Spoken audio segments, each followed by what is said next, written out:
Bapak Ibu, berbicara tentang keluarga selalu menjadi tantangan bagi saya. Kenapa? Karena hidup berkeluarga sekarang makin sulit dan makin aneh-aneh. Kan sudah jelas sejak awal dunia itu laki perempuan, perempuan laki. Lah sekarang itu laki-laki dengan laki-laki. Ya ampun, cari apa gitu ya. Perempuan dengan perempuan. Jadi lihat, kalau perkawinan kita tidak serius, kita tidak bicarakan, maka keluarga akan menjadi tempat setan menghancurkan gereja. Gereja itu hancur kalau keluarga-keluarga Katolik hancur. Maaf. Ya, tadi juga bagus sudah dikatakan. Kalau ada yang merasa tertegur, ya merasa sudah terimalah. Jadi kalau Anda tidak bisa menyerahkan anak Anda, dan tidak mungkin menyerahkan suami Anda, karena itu kan barang second. Iyalah kan bekas Anda gitu. Masa diberikan jadi pastor, sorry. Kita nggak terima, beda level. Maka dukunglah pendidikan iman dengan harta Anda. Yesus pun dalam kitab suci dilayani oleh wanita-wanita dengan harta mereka. Pendidikan imam itu tidak murah. Jadi syukur kalau PD hari ini belajar untuk apa? Membangun gereja, bertanggung jawab. Maka kalau kita kembali kepada keluarga, keluarga pun tempatnya apa? Panggilan. Menyedihkan, umat Katolik ini kalau punya anak hemat. 2-1.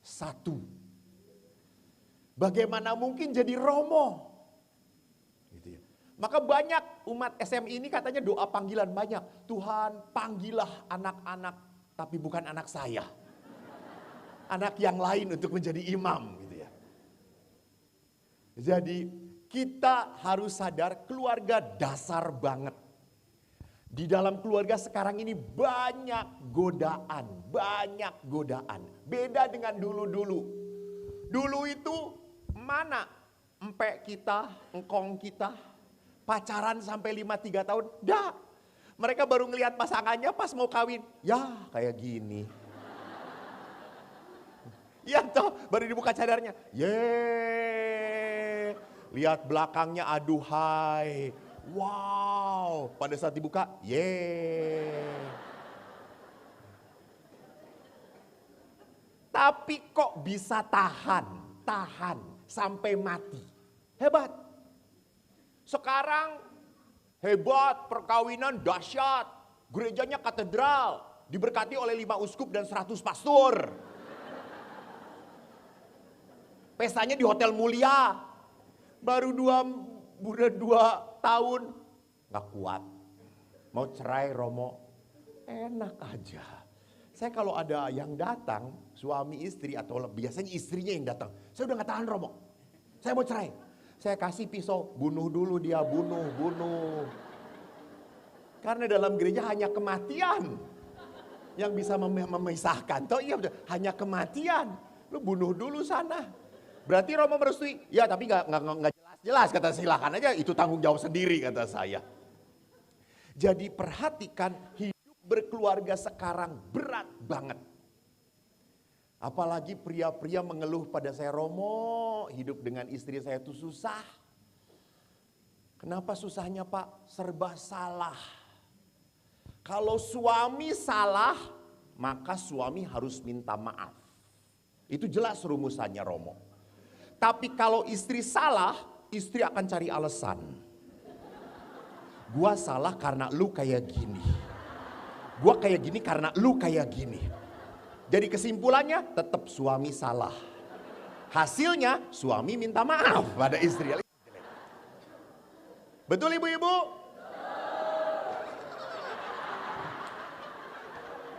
ampun. Bapak-bapak, saya ucapkan turut berduka cita. Lihat, begitu teganya, betul. Romo kita bahagia ya, tidak menikah ya Romo. Nah, Kak, bapak-bapak itu selalu ngomong, Romo tuh saya tuh salah, di depan istri itu saya selalu salah melulu. Tidur saja disalahin. Emang kenapa Pak? Ya saya berhadap-hadapan, kan namanya suami istri. Kan berhadap-hadapan tidurnya. Lalu istri berkata, jangan saling berhadap-hadapan. Kenapa? Lu menghirup, gua menghirup napas gitu. Ngap, tahu gitu ya. Ya udah, saya tuh nggak mau dia ngap. Ya sudah, saya membelakangi istri gitu ya. Masih disalahkan, istri sendiri kamu kasih pantat ya, tega ya. Kamu kentut, gua duluan yang ngebauin. Salah lagi Romo. Akhirnya saya terlentang begini. Gitu ya. Istri masih ngeluh, lu kayak tidur kayak orang mati, kayak gitu. Terus akhirnya gimana Pak? Ya akhirnya saya tidur dengan pembantu. Nggak ada yang ngeluh lagi gitu ya. Bapak saya tidak mengajarin. Next.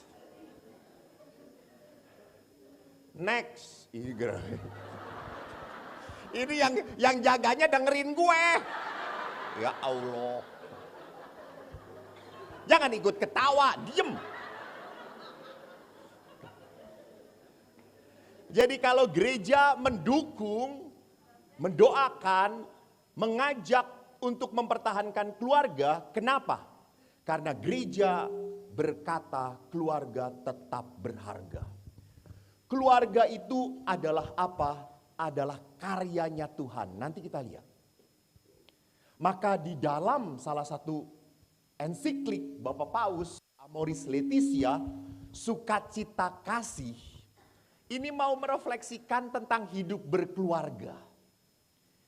Maka dikatakan cinta dalam keluarga itu adalah sukacita bagi gereja. Gereja amat sangat mempromosikan supaya apa? Rukun, setia, tetap bersama.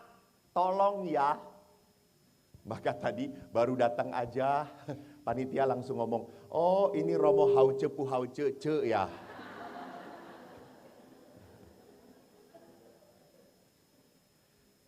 Jadi gereja akan selalu mempromosikan apa? Keluarga yang tetap bersatu. Dan Bapak Ibu lihat, di dalam gereja kita, perkawinan itu suci. Maka perkawinan kalau suci harus sampai mati. Tapi seringkali sebelum mati, sudah mati duluan. Karena ada bapak-bapak pegang istrinya gitu ya. Di sambil jalan udah kayak pegang karung aja. Saya tanya, "Pak, siapa itu?" Nggak tahu.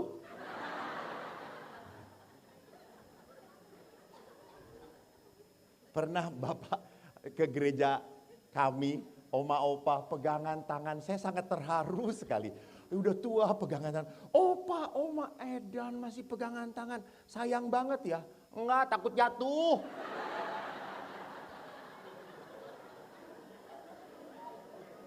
Takut keselimpet, gitu kita pegangan. Kalau kayak gini jatuh berdua, gitu ya.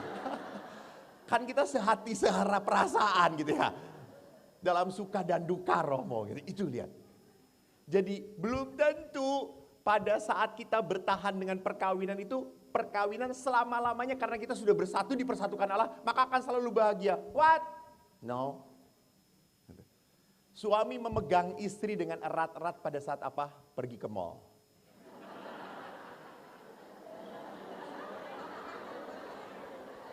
Dia bukan sayang istrinya, sayang dompetnya coy. Dia pegangin, ayo mah, lurus.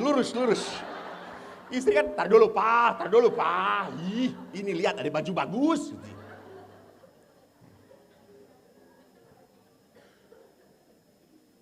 Jadi saudaraku, mari kita akan melihat next. Apa artinya sukacita?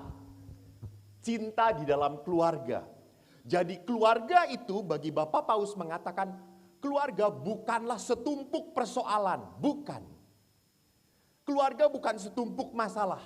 Keluarga itu adalah apa? Sejuta berkat, sejuta rahmat. Jadi di dalam keluarga memang ada permasalahan, memang. Tetapi lebih banyak berkatnya daripada permasalahannya. Hidup imamat, apakah nggak ada masalah? Banyak banget coy. Apalagi di paroki SMI ini.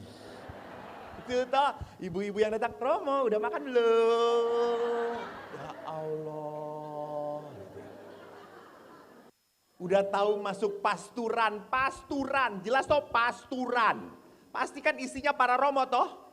Ibu-ibu pakai ini turun ke bawah, ini naik ke atas gitu ya. Kita mau apa? Mau menutup mata? Ya enggak mungkin. Ada pemandangan indah masa menutup mata begini. Mungkin ibu itu tenang-tenang saja, betul atau tidak? Kan nggak salah, Romo saya mah kan nggak ada apa-apanya. Ibu pergi, kita pening.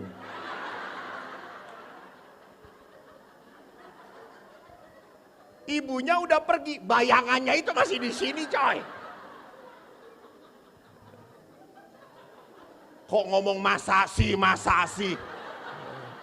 Cobain nanti ke Romo Bondo, Romo. Langsung Romo akan eksorsis.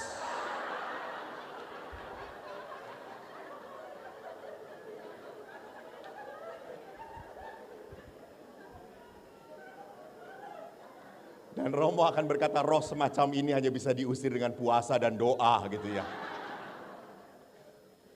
Jadi Bapak Paus mau memperlihatkan di dalam Amoris Laetitia, keluarga itu adalah berkat.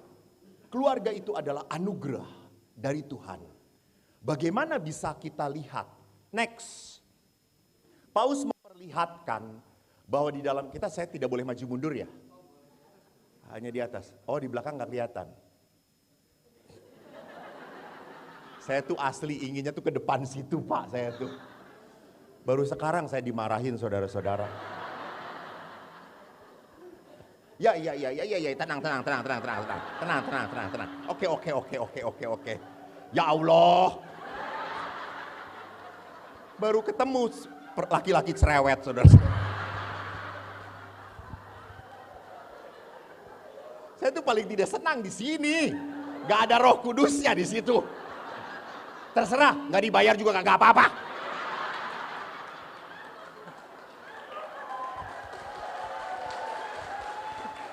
Saya tuh lebih senang menyapa gitu ya, lebih senang menyapa. Tapi ini mic-nya jelek banget sih.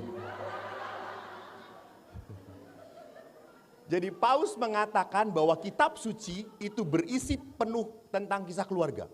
Lihat di dalam kisah Kejadian bab 2, Allah menciptakan pria dan dia berikan wanita sebagai penolong. Wahyu itu penutup dari kitab suci berbicara tentang apa? Mempelai pengantin wanita. Dan kita lihat sejarah keselamatan Yesus pun hadir lewat keluarga.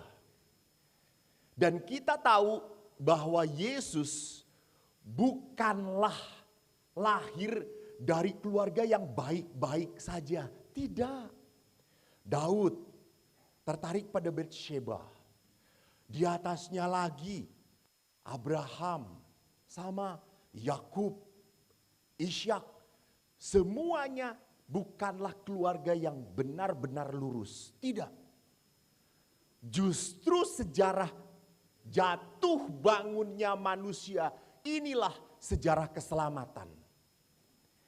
Jadi kalau kita berpikir bahwa keluarga kita itu adalah keluarga yang harus baik-baik saja, tidak ada masalah, enggak ada. Jangan pernah berpikir hebat tuh keluarga DPH.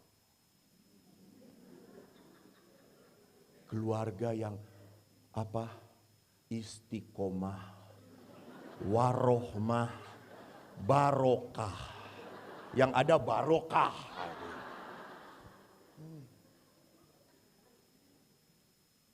Kita lihat next, bagaimana kitab suci berbicara tentang sebuah perkawinan. Bisa kita lihat di sini, maksud Tuhan menghadirkan pasangan itu untuk apa? Saya bacakan ya. Tuhan Allah berfirman, tidak baik kalau manusia itu seorang diri saja. Aku akan menjadikan penolong baginya yang sepadan dengan dia.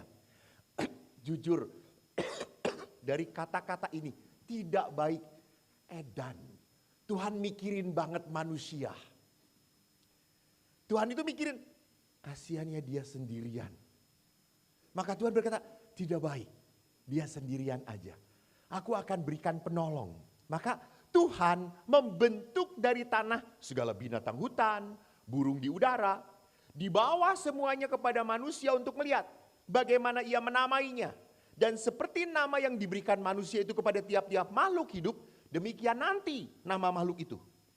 Manusia itu memberi nama kepada segala ternak, burung di udara, segala binatang hutan. Tetapi bagi dirinya sendiri, ia tidak menjumpai penolong yang sepadan dengan dia. Ya, seluruh binatang dia serahkan kepada manusia. Manusia memberi nama dan tidak berhasil menemukan teman sepadan. Lihat sejak perjanjian lama. Sekarang aneh. Banyak ibu-ibu yang lebih akrab dengan anjing daripada dengan suaminya.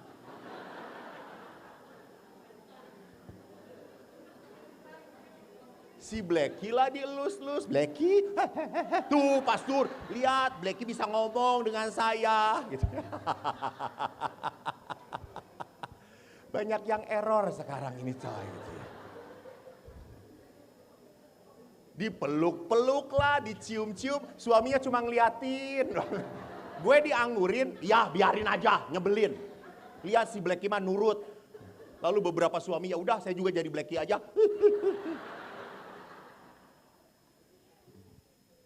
Hati-hati, hati-hati.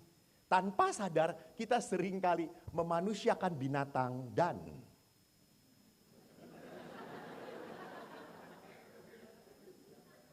jadi relasi kita dengan binatang seolah-olah sepadan.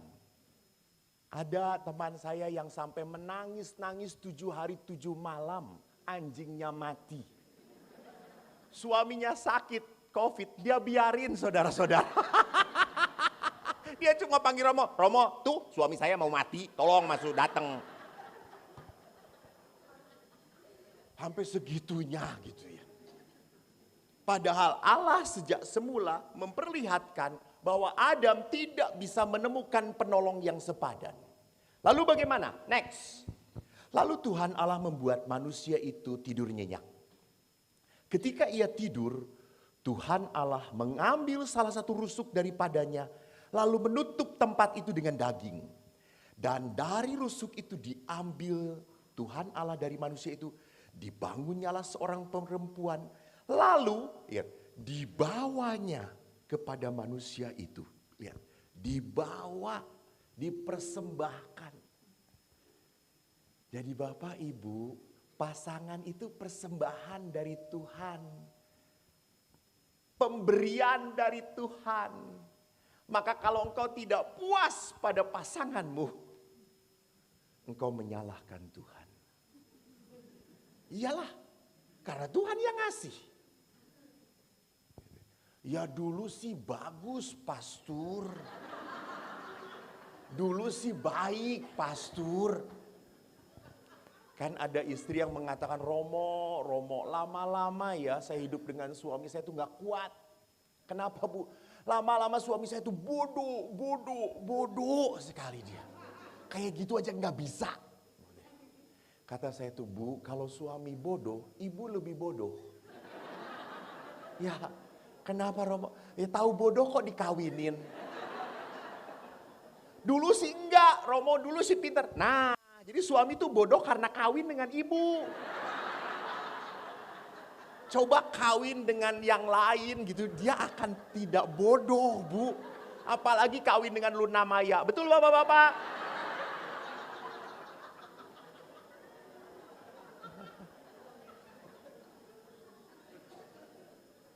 Yang ada bukan Luna Maya di rumah, tulang lunak saudara-saudara.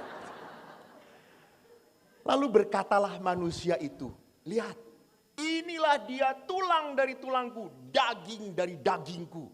Ia akan dinamai perempuan sebab ia diambil dari laki-laki. Sebab itu seorang laki-laki akan meninggalkan ayahnya dan ibunya dan bersatu dengan istrinya sehingga keduanya menjadi satu daging. Dan bagus ayat ditutupnya. Mereka keduanya telanjang, manusia dan istrinya, tetapi mereka tidak merasa malu. Ini perkawinan.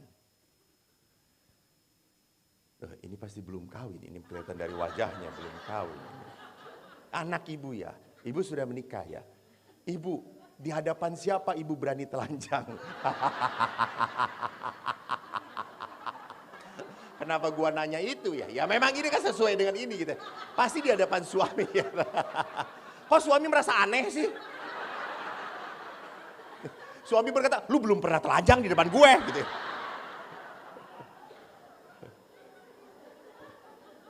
Jadi artinya ya arti letterlux dan arti kiasan. Kita berani apa telanjang itu apa adanya. Gak mungkin tampil dengan istri berpura-pura. Nggak akan berpura-pura. Nggak suka ya dihantemin, nggak suka. Gua nggak suka. Beda deh waktu pacaran. Kalau pacaran ini enak loh. Enak banget. Saya ingat adik saya itu pacaran dengan orang Manado. Dan akhirnya menikah sekarang. Waktu pacaran saya pernah ngintip. Kakak yang baik. Lihat calon adik-adikku baik atau tidak. Adik saya itu orang Jawa tidak suka yang namanya pedas. Paling sedikit lah. Orang Manado kan beda. Kalau dengan pedas, gila banget toh. Lalu dia beli bakso. Dan si pacar itu, bakso tuh kalau nggak pedas, nggak enak. Lalu adik saya, nggak enak. Ya betul. Kamu suka pedas? Iya suka pedas, saya juga suka pedas. Pulang pacaran mencret dia.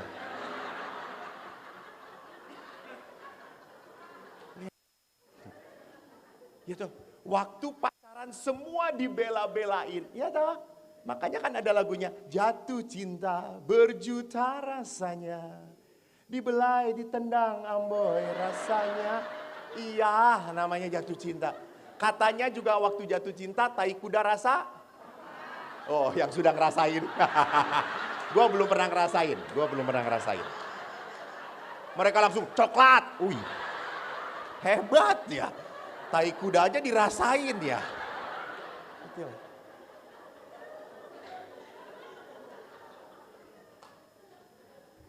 Jadi mau mengatakan apa? Jatuh cinta itu indah.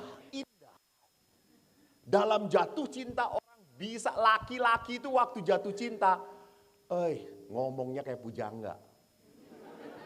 Dan perempuan blow on-nya gitu ya. Mau aja dibohongin gitu ya. Hai Juwitaku, engkau itu bunga mawar yang paling indah, merona merah tiada bandingnya. Kalau engkau mawar, biarlah aku menjadi kumbangnya. Dan akan kuhisap madumu. Kalau sudah layu, gue pergi ke kembang lain. Jadi lihat di dalam jatuh cinta orang bisa tergila-gila. Kenapa? Karena dia sedang jatuh cinta. Maka dia rela meninggalkan suami istri, ayah ibunya. Untuk apa? Membangun persatuan.